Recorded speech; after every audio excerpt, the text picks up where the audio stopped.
Indonesia ini sedang rame nih, sedang rame. Bahkan ada surat maklumat dari Majelis Ulama tentang rancangan undang-undang haluan ideologi Pancasila. Di Madura muncul pernyataan kiai-kiai yang sangat bagus. Pokoknya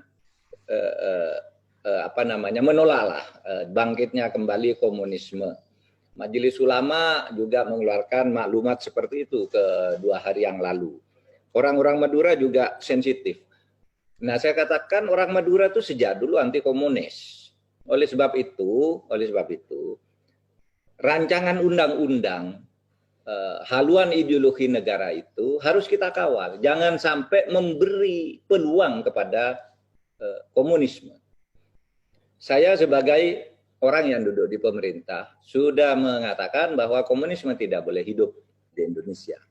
Jadi oleh sebab itu saya sudah mengusulkan pencantuman TAP MPR nomor 1 tahun 2003 sebagai dasar dibuatnya undang-undang itu salah satunya. Apa? TAP MPR nomor 1 23 itu tahun 2003 itu menyatakan bahwa TAP MPRS nomor 20 tahun 1966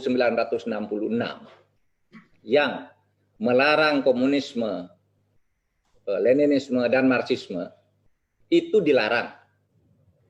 TAP MPRS nomor 25 tahun 1966 itu oleh TAP MPRS terakhir, oleh TAP MPR terakhir nomor 1 tahun 2003 yang dikenal TAP Sapu Jagat. Di situ Pak Didik Rahbini ikut di MPR.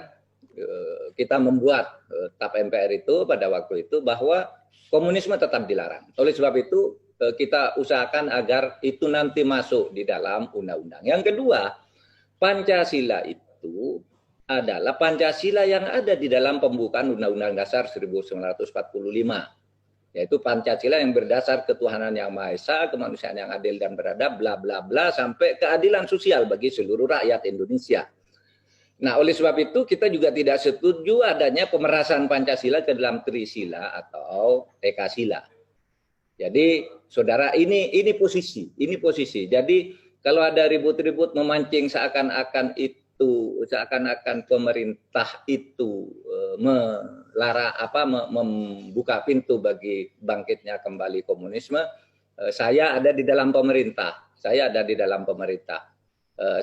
akan mempertahankan itu, bahwa Pancasila yang kita anut adalah Pancasila yang bukan diperas lagi ke Tri maupun Ekasila, dan TAP MPRS itu harus menjadi cantolan di dalam HIP, rancangan undang-undang HIP yang sekarang sedang dirancang itu. Harus diketahui bahwa rancangan undang-undang itu dibuat oleh DPR. Saya dan Pak Didik Rahbini itu ada di DPR agak lama, tahu bahwa rancangan undang-undang itu bisa datang dari pemerintah, bisa datang dari DPR. Yang ini, yang sedang diributkan ini, datang dari DPR.